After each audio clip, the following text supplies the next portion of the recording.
Welcome to ప్రజా television news బులెటిన్ల ముందుగా headlines. Palakurthi police స్టేషన్ను ఆకస్మిక తనిఖీలు నిర్వహించిన వరంగల్ పోలీస్ కమిషనర్ సన్ప్రీత్ సింగ్.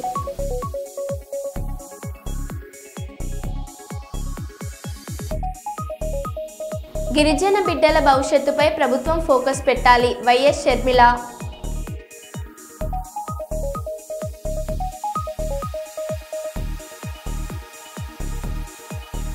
స్వర్ణాంధ్ర స్వచ్ఛాంధ్ర కార్యక్రమంలో భాగంగా స్వచ్ఛతా అవార్డులను ప్రదానం చేసిన ముఖ్యమంత్రి చంద్రబాబు నాయుడు.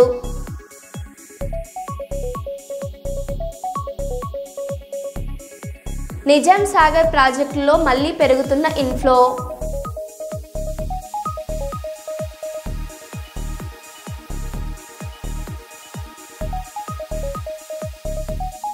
ఎన్టీఆర్ జిల్లా ఇబ్రహీంపట్నంలో భారీగా బయటపడ్డ కల్తీ మద్యం.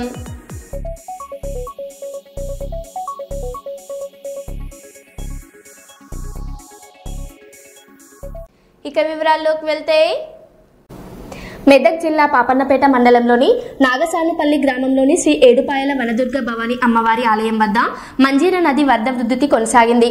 దీనితో అధికారులు ఆలయం ముందు బారికేట్లను ఏర్పాటు చేశారు. వరద నీటి ప్రవాహం కారణంగా భక్తులకు ఇబ్బందులు తలెత్తే అవకాశం ఉంది.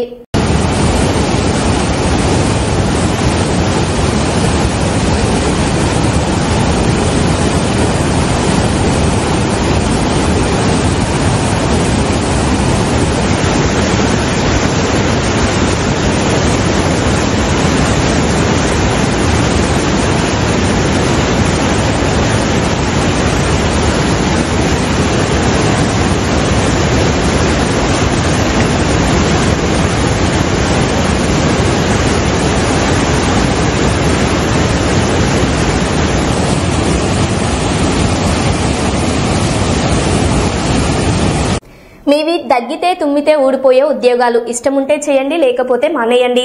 డిటిడిఓ చేసిన ఈ వ్యాఖ్యతో గిరిజన ఆశ్రమ పాఠశాలల హాస్టల్లో పనిచేస్తున్న రోజువారీ కూలీలు, కాంటినెంటల్ వర్కర్లు ఆగ్రహం వ్యక్తం చేశారు. వారి ఆవేదన ప్రకారం గత బీఆర్ఎస్ ప్రభుత్వం నెలకు 13,600 జీతం చెల్లించగా ప్రస్తుత కాంగ్రెస్ ప్రభుత్వం 10,400కి పరిమితం చేసింది. జీతం తగ్గిన పనిభారం మాత్రం మరింత పెరిగిందని వర్కర్లు చెబుతున్నారు. బయట కూలికి పోతే రోజుకు 600 నుండి 900 దొరుకుతుంది. ఇక్కడ ఇంత కష్టపడ్డా రోజుకి 400 కూడా రావడం లేదని ఒక కాంటినెంటల్ వర్కర్ వాపోయాడు. ఈ పరిస్థితి నిరసిస్తూ వర్కర్లు నర్సాపూర్ మున్సిపాలిటీలోని ఇంటిగ్రేటెడ్ హాస్టల్ ఎదుట నిరవధిక సమ్మె ప్రారంభించారు. ఇప్పుడు ఈ ప్రభుత్వం వచ్చినప్పటి నుంచి పట్టించుకోవడం లేదు. మళ్ళీ నెలకు జీతాలు రావు. మళ్ళా మాకు ఏదైనా ఖర్చులు ఉండాలంటే నెలకు ఖర్చులు లేవు. ఏది ఇబ్బంది అంటే ఇబ్బంది ఉంటుంది. మాకు ఇప్పుడు 8 నెలల జీతాలు లేనిది మేము ఎట్లా పడుతుంది? 4-5 సార్లు ఇచ్చినాం, ఆయన గిట కలిసినాం, చేస్తాం మీ ఫాలో చేస్తాను. కలెక్టర్ గిట పట్టించుకోలేడు. మంత్రి దగ్గర పోయినాం, ఆడ గిట చేస్తాను, అక్కడ గిట పట్టించుకోవడం లేదు. ఈ ప్రభుత్వం వచ్చింది, మాకు ఇది ఈ బాధలు అవుతున్నాయి. ఎమ్మెల్యేకి ఇచ్చినాం, అందరికి ఇచ్చుకుంటూ పోతున్నాం. ఏ మంత్రి దగ్గరికి వెళ్ళారు? ప్రజాభవన్కి వెళ్ళినాం, కమిషనర్ దగ్గర ప్రజాభవన్కి వెళ్ళినాం. అక్కడికి వచ్చిర్రు, మేము ఫాలో చేస్తాము, మీ పండుగ లోపల జీతాలు పడతాయి అన్నారు. జీతాలు రావడం లేదు. మా పరిస్థితి మరి ఘోరం ఉంది. ఇంటికాడ ఏం చెప్పుకోవాలి? మా పోర్లు చదివించాలంటే ఫీజు కట్టాలి. అన్నమయ్య జిల్లా మొలకల చెరువులో మరో నకిలీ మద్యం డంపు సీజ్. 1.75 కోట్ల నకిలీ మద్యం డంపు పట్టుబడి రాష్ట్ర వ్యాప్తంగా కలకలం రేపిన సంగతి తెలిసిందే. 24 గంటలు తిరగక ముందే మరో నకిలీ మద్యం డంపును మొలకల చెరువు ఎక్సైజ్ పోలీసులు సీజ్ చేయడం తీవ్ర చర్చనీయాంశం.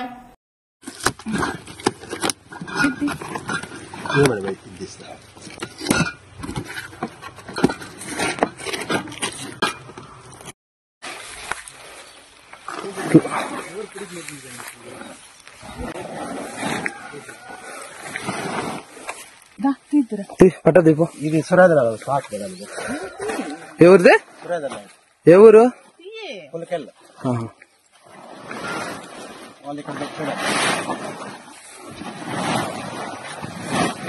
ఇక్కడ దాచిపెట్టుకోండి తోటలో.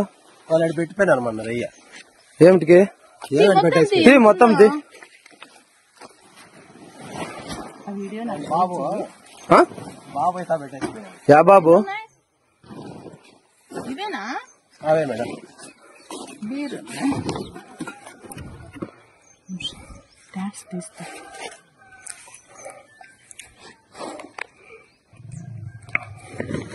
మీ తోటలో ఎందుకు పెట్టుకున్నారు ఇవి?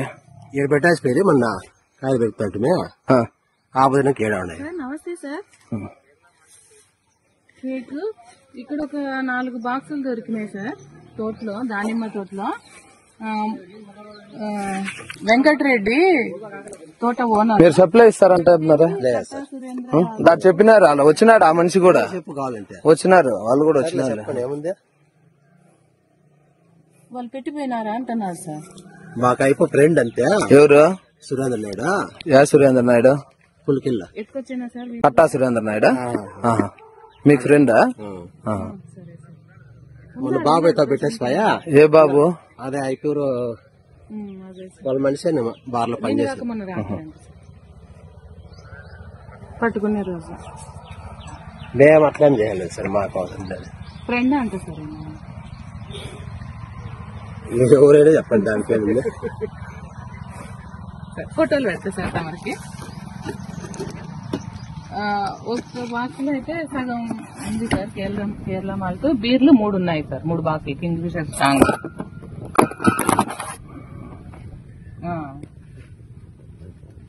బీర్లు కూడా మనవి కాదు సార్. ఇది లేబుల్ రావట్లేదు ఫోటో తీస్తుంటే. జుక్కల్ సెగ్మెంట్ నిజాంసాగర్ ప్రాజెక్ట్ జలాశయంలోకి బుధవారం ఉదయం 6 గంటలకు 34,604 క్యూసెక్ల వరద వస్తుందని ప్రాజెక్ట్ ఏఈ సాకేత్ తెలిపారు. మంగళవారం రాత్రి 9 గంటలకు 32,820 క్యూసెక్ల వరద రాగా రాత్రి కంటే తెల్లవారుజామున 1784 క్యూసెక్ల వద్ద పెరిగింది. 5 వరద గేట్ల నుండి 32,820 క్యూసెక్ల వద్ద మంజీరా ద్వారా గోదావరిలోకి విడుదలవుతుంది. ప్రధాన కాల్వ నీటి విడుదల నిలిపివేశారు. ప్రాజెక్టు పూర్తి నీటి సామర్థ్యం 1,405 అడుగులు కాగా ప్రస్తుతం 1,404.98 అడుగుల నీరు నిల్వ ఉంది.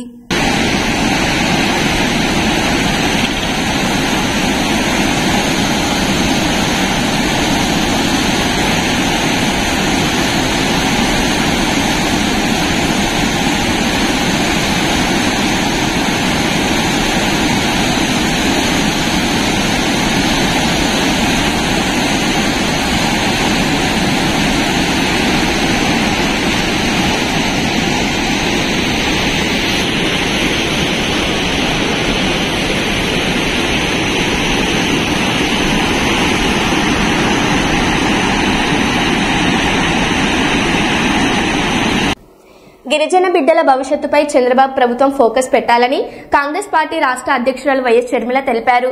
మంగళవారం విశాఖ కేజీహెచ్ లో చికిత్స పొందుతున్న విద్యార్థులను పరామర్శించారు. గురుకుల హాస్టల్ ను మెరుగుపరచాలని డిమాండ్ చేస్తూ స్వర్ణాంధ్ర హాస్టల్ 2027తో కరపత్రాన్ని ఆవిష్కరించారు. 228 మంది విద్యార్థులున్న హాస్టల్లో కేవలం 1 బాత్రూమ్ ఉందని హైకోర్టు చెప్పడం బాధాకరమని షర్మిల అన్నారు. భవిష్యత్తు గురించి ఆలోచన చేయండి. అందుకే కాంగ్రెస్ పార్టీ మీకు 2 సంవత్సరాలు టైం పెట్టుకొని మరి మీరు ఒక కార్యక్రమం చేపట్టాలని కాంగ్రెస్ పార్టీ డిమాండ్ చేస్తుంది.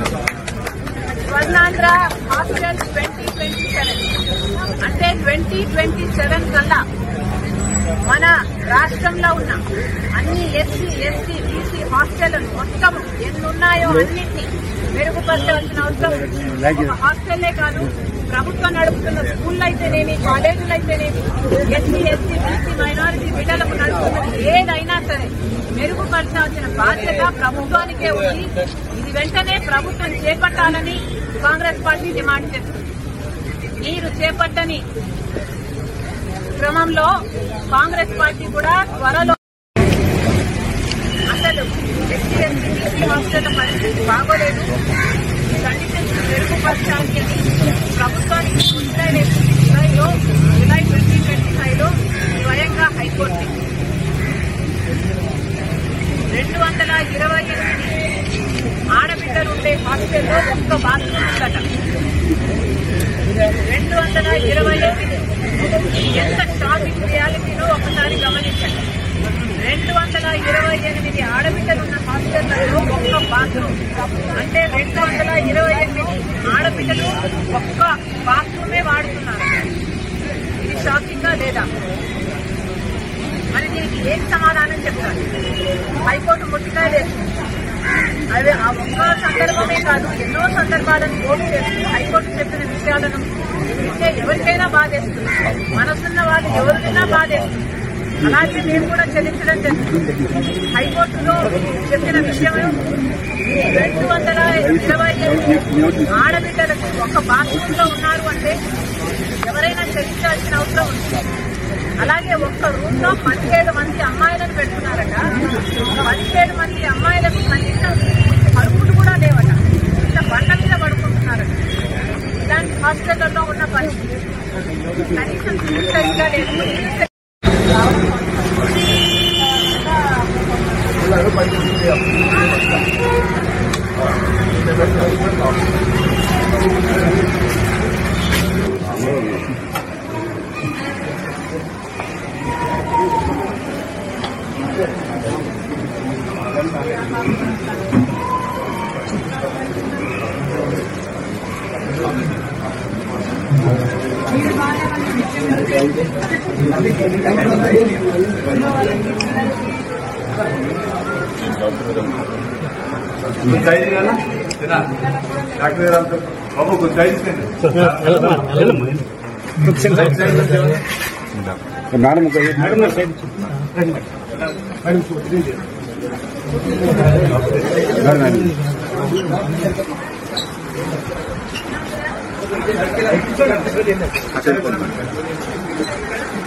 కల్వకుర్తి కాంగ్రెస్ ఎమ్మెల్యే కసిరెడ్డి నారాయణరెడ్డి క్యాంపు కార్యాలయం ముట్టడి.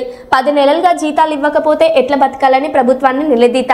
ఎమ్మెల్యే రావాలంటూ నినాదాలు. నాగూర్ కర్నూలు జిల్లాలో సమస్యల పరిష్కారం కోసం రోడ్డెక్కిన ఆశ్రమ పాఠశాల దినసరి కార్మికులు. కేసీఆర్ ప్రభుత్వంలో 13,000 ఉన్న జీతాన్ని రేవంత్ రెడ్డి ప్రభుత్వం 11,700 కుదించడంపై మండిపాటు. 26 రోజులుగా సమ్మె చేస్తున్న ఆశ్రమ పాఠశాల దినసరి కార్మికులు. కాంగ్రెస్ ప్రభుత్వంపై మండిపడుతున్న కార్మికులు. అన్నాలు కూరలు చేస్తారా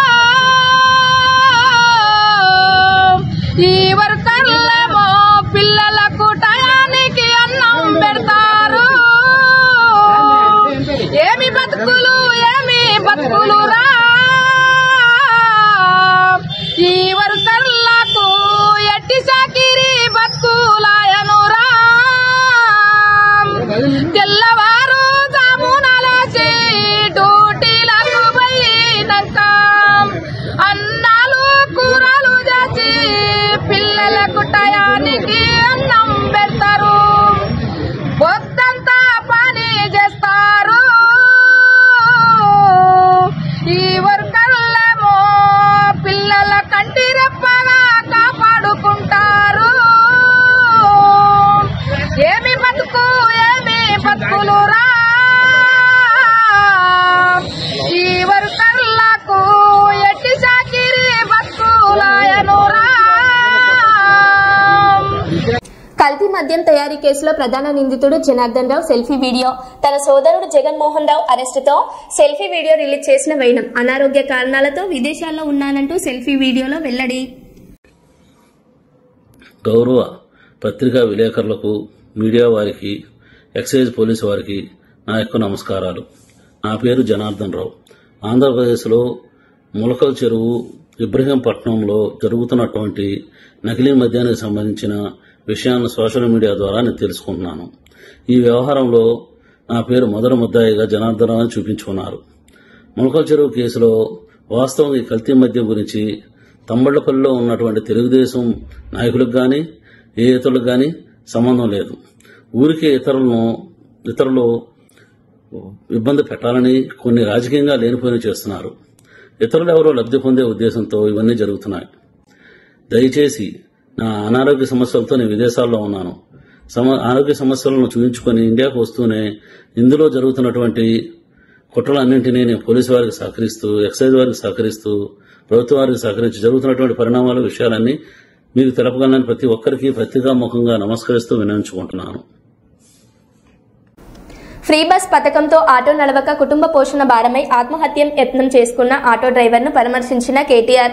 రాజన్న సిరిసిల్ల జిల్లా ఎల్లారెడ్డిపేట మండలం వీర్నపల్లి గ్రామంలో ఫ్రీ బస్ పథకం వల్ల ఆటో నడవక పూట గడవక కుటుంబ పోషణ భారమై గడ్డి మందు తాగి ఆత్మహత్యానికి పాల్పడిన ఆటో డ్రైవర్ నాంపల్లి సతీష్. ఎల్లారెడ్డిపేటలోని ఓ ప్రైవేట్ ఆసుపత్రిలో చికిత్స పొందుతున్న నాంపల్లి సతీష్ ను పరామర్శించి అండగా ఉంటానని ధైర్యాన్నిచ్చిన కేటీఆర్.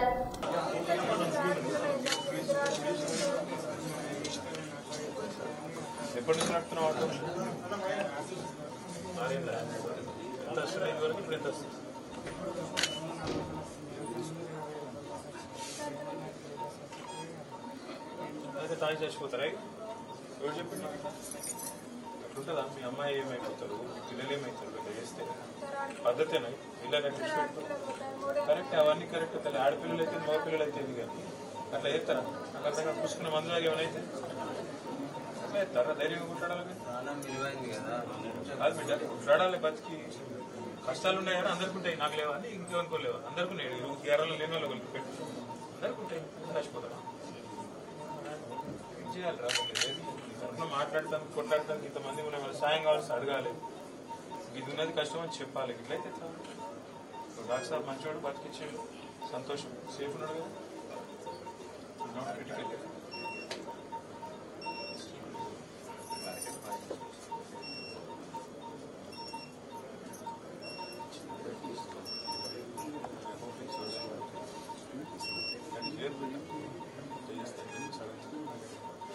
ధైర్యం చెప్పి కోరికే వచ్చినా ప్లస్ మీలాగా లక్షల మంది ఉన్నారు ఆటోలు నడుపుకుంటారు.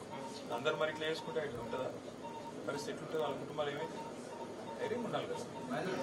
మేము ఉన్నాము, ధైర్యం నేను సాయం చేస్తా. కొంత సాయం ఇప్పుడు చేసేందుకు కూడా వచ్చినట్టు నేను ఒక అమ్మాయి నువ్వు పెట్టిపోయింది. తక్షణ సాయం కింద కొంత చేస్తాను, మిగతా కూడా నేను చేస్తా. ధైర్యం ఉంటుంది. ఓకే, హాస్పిటలైజేషన్ ట్రీట్మెంట్ చూసుకుంటా. వాట్ ఎవర్ ఇట్ రిక్వైర్డ్ నేను చూసుకుంటాను. లేదండి పని అడగకండి, హాస్పిటల్ కూడా నేను చూసుకుంటా. అమ్మతో ధైర్యం ఉంటుంది అంతే. అర్థమైందా?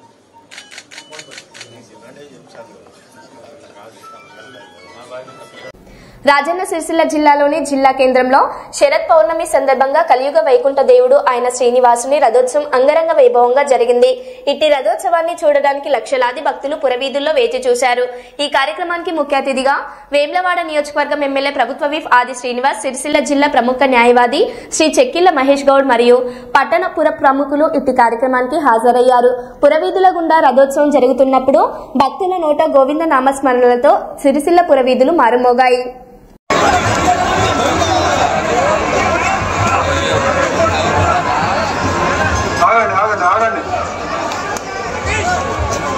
ఆగండి బాబు, రెడీ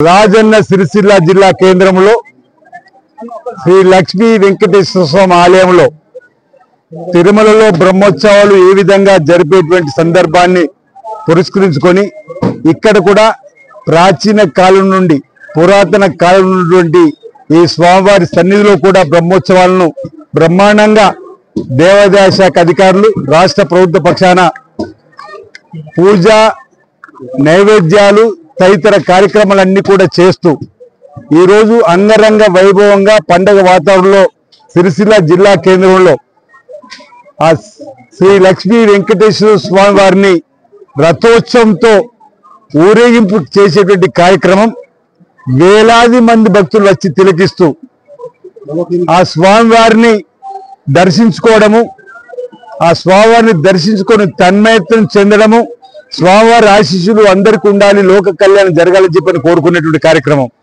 ఇప్పుడే మనం చూసిన సిరిసిల్ల పట్టణంలో వెంకటేశ్వర స్వామి ఆలయం చుట్టూ కూడా జరుగుతున్నటువంటి రథోత్సవానికి వేలాది మంది భక్తులు వచ్చి స్వామివారిని బారులు తీరి నిద్దలు ఎక్కి సైతం వారిని దర్శించుకునే కార్యక్రమాన్ని, అంటే మన హైందవ సంస్కృతిలో మన ఆచారాలను, మన హైందవ సంస్కృతిలో భాగంగా ఆ స్వామివారి ఆశీస్సులు అందుకోవడంతో పాటు సకాలంలో చక్కటి వర్షాలు బ్రహ్మాండంగా పడి పాడి పంటలు బ్రహ్మాండంగా పండి రైతు వర్గంతో పాటు అన్ని వర్గాల ప్రజలు సుఖమయ జీవితంతో ఆనందమయ జీవితంతో అశ్వత ఆయుధాలతో మరి ముందుకు వెళ్లే విధంగా ఆశలు ఇవ్వాలని చెప్పని ఆ శ్రీ లక్ష్మీనరసింహస్వామిని సందర్భంగా వేడుకుంటూ కలియుగ దైవం మనం ఈరోజు లక్ష్మీ వెంకటేశ్వర స్వామిని కొలుస్తూ శ్రీదేవి భూమి సమేతంగా కూడా వెంకటేశ్వర స్వామి ఈరోజు నెలకొల్పుకున్న సందర్భంలో తిరుమలలో శ్రీ వెంకటేశ్వర స్వామిని దర్శించుకునే విధంగానే ఈరోజు ఇక్కడ కూడా వేలాది మంది భక్తులు రథోత్సవ సందర్భంగా ప్రాచీన కాలం నాటి పురాతన ఆలయం నుండి జరిగేటువంటి కార్యక్రమంలో పాల్గొనడం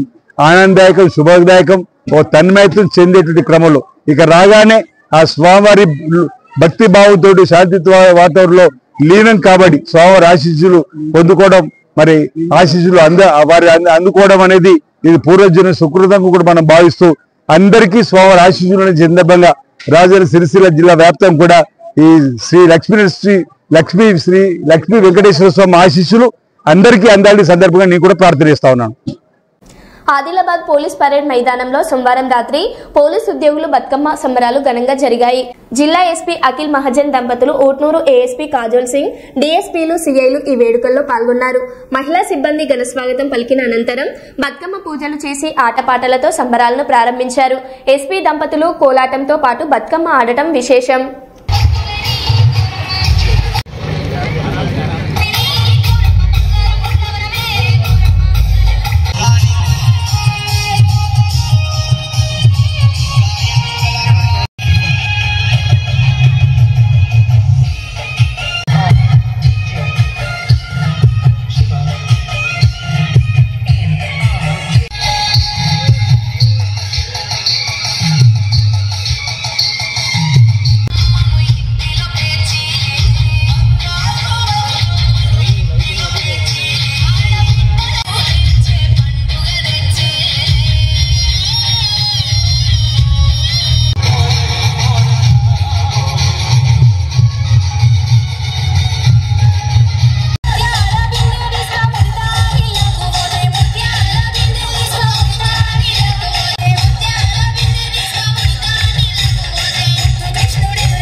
రాష్ట్ర వ్యాప్తంగా లక్షలాది మంది ఆటో డ్రైవర్లు తీవ్రమైన ఇబ్బందులు పడుతున్నారని బీఆర్ఎస్ వర్కింగ్ ప్రెసిడెంట్ కేటీఆర్ ఆవేదన వ్యక్తం చేశారు. ఈ కాంగ్రెస్ ప్రభుత్వం వచ్చాక 93 మంది ఆటో డ్రైవర్లు ఆత్మహత్యలు చేసుకున్నారు. వారి వివరాలు ప్రభుత్వానికి అందించాం. బాధిత కుటుంబాలకు 10 లక్షలు ఎక్స్గ్రేషియా ఇవ్వాలని కోరామని చెప్పారు. అయితే ప్రభుత్వం ఇప్పటి వరకు ఎలాంటి చర్యలు తీసుకోలేదని ఆయన విమర్శించారు. ఇదే కాంగ్రెస్ పార్టీ ఎన్నికల ముందు ఆటో డ్రైవర్ల కోసం ఆటో సంక్షేమ బోర్డు ఏర్పాటు చేసి సంవత్సరానికి 12,000 రూపాయలు ఇస్తామని, చలాన్లపై 50% మాఫీ చేస్తామని హామీ ఇచ్చింది. కానీ ప్రభుత్వం ఏర్పడిన తర్వాత దానిపై ఉలుకు లేదు పలుకు లేదు అని అన్నారు. ఆంధ్రప్రదేశ్ లో కూడా ఎన్నికలు 6 నెలల తర్వాత జరిగినప్పటికీ అక్కడ సీఎం చంద్రబాబు ఇచ్చిన హామీ ప్రకారం ఆటో డ్రైవర్లకు సంవత్సరానికి 15,000 రూపాయలు ఇస్తున్నారని కేటీఆర్ పేర్కొన్నారు. ఎక్స్గ్రేషియా ప్రకటించి ఆదుకోవాలని చెప్పి కూడా డిమాండ్ చేయడం జరిగింది. ఎందుకు అంటే ఇదే ప్రభుత్వం, ఇదే కాంగ్రెస్ పార్టీ ఎలక్షన్లకు ముందు అరిచేతిలో వైకుంఠం చూపెట్టింది ఆటో నడుపుకునే అన్నదమ్ములకి. మీకోసం ఒక ఆటో డ్రైవర్ల సంక్షేమ బోర్డు పెడతామని, బోర్డు పెట్టడమే కాకుండా ప్రతి ఆటో మీద ఉన్న చలాన్లు 50% మాఫీ చేస్తామని, అట్లాగే ప్రతి ఒక్కరికి కొత్తగా ఇంకా బీమా సౌకర్యాన్ని పెంచుతామని, ఆటో సంక్షేమ బోర్డు పెట్టి నెలకు 1,000 రూపాయలు కనీసంగా, సంవత్సరానికి 12,000 అదనంగా మీకు ఇస్తామని, ఇట్లా రకరకాల వాగ్దానాలతో రంగుల కళ లాంటి సినిమాను రాష్ట్ర వ్యాప్తంగా ఉండే ఆటో డ్రైవర్లకు చూపెట్టింది కాంగ్రెస్ ప్రభుత్వం. కానీ ఈరోజు వాస్తవ పరిస్థితి ఏంటి అంటే 93 మంది మరణించినా, శాసనసభలో నిలదీసినా, నష్టపరిహారం ఇవ్వాలని డిమాండ్ చేసినా దున్నపోతు మీద వానబడ్డట్టున్నది తప్ప కనీసం ఇప్పటిదాకా ఉలుకు లేదు, పలుకు లేదు, స్పందన లేదు. ఒక్క ఆటో డ్రైవర్ను కూడా ఈ ప్రభుత్వం ఇప్పటివరకు 2 నెలల్లో ఆదుకున్న పాపాన పోలేదు. ఆటో డ్రైవర్లకు సంక్షేమ బోర్డు అన్నారు, దాని ఊసు కూడా లేదు. నెలకు 1000 రూపాయలు, సంవత్సరానికి 12,000 అన్నారు. అది సరిపోదు, మాకు ఎక్కువ వేయాలని ఆటో డ్రైవర్లు కొట్లాడుతుంటే వారికి మరి ఇవాళ ఇప్పటి వరకు కూడా కనీసం న్యాయం చేయలేదు. మన తర్వాత తెలంగాణ రాష్ట్ర ప్రభుత్వం వచ్చిన తర్వాత, ఇక్కడ ఎన్నికలు జరిగిన తర్వాత దాదాపు 6 నెలలకు ఆంధ్రప్రదేశ్లో ఎన్నికలు జరిగి అక్కడ తెలుగుదేశం ప్రభుత్వం వచ్చింది. వాళ్ళు కూడా మాట ఇచ్చినారు, ఆటో డ్రైవర్లకు ఇస్తాం డబ్బులని. మరి ఇవాళ మీరు చూస్తే చంద్రబాబు నాయుడు గారి ప్రభుత్వం అక్కడ 15,000 రూపాయలు చొప్పున ఆటో డ్రైవర్లకు ఇస్తున్నామని చెప్పి నిన్నగాక మొన్న దాదాపు 6-7 లక్షల దసరాకి 6-7 లక్షల మంది ఆటో డ్రైవర్లకు అక్కడ డబ్బులు ఇచ్చే పథకాన్ని ప్రారంభించినారు. నేను అడుగుతా ఉన్నా ఇలా కాంగ్రెస్ ప్రభుత్వాన్ని, ఇవాళ రాష్ట్ర వ్యాప్తంగా 93 మందిని చంపింది చాలదా? 93 మందిని ఇవాళ బలి తీసుకున్నది చాలదా? మీరిచ్చిన హామీలు నెరవేర్చకుండా ఇంకా ఎన్ని రోజులు ఇదే రకమైన కాలక్షేపం చేస్తారు? ఇప్పటికైనా వెంటనే మేల్కొని ఆటో డ్రైవర్ల సంక్షేమ బోర్డు వెంటనే అనౌన్స్ చేయాలి. నెలకు 12,000, నెలకు 1000 రూపాయలు, మొత్తం సంవత్సరానికి 12,000 అన్నారు. 2 ఏళ్లకు గాను మీరు ప్రతి ఒక్క ఆటో డ్రైవర్ కుటుంబానికి ఇప్పటికీ 2 ఏళ్లకు గాను 24,000 రూపాయలు బాకీ ఉన్నారు. వెంటనే ఆ బాకీ కూడా ఇవ్వాలి. దాంతో పాటు చనిపోయిన ప్రతి ఆటో డ్రైవర్ కు మరి 10 లక్షల రూపాయల చొప్పున ఎక్స్గ్రేషన్. మరో బులెటిన్లో మళ్ళీ కలుద్దాం. Stay tune.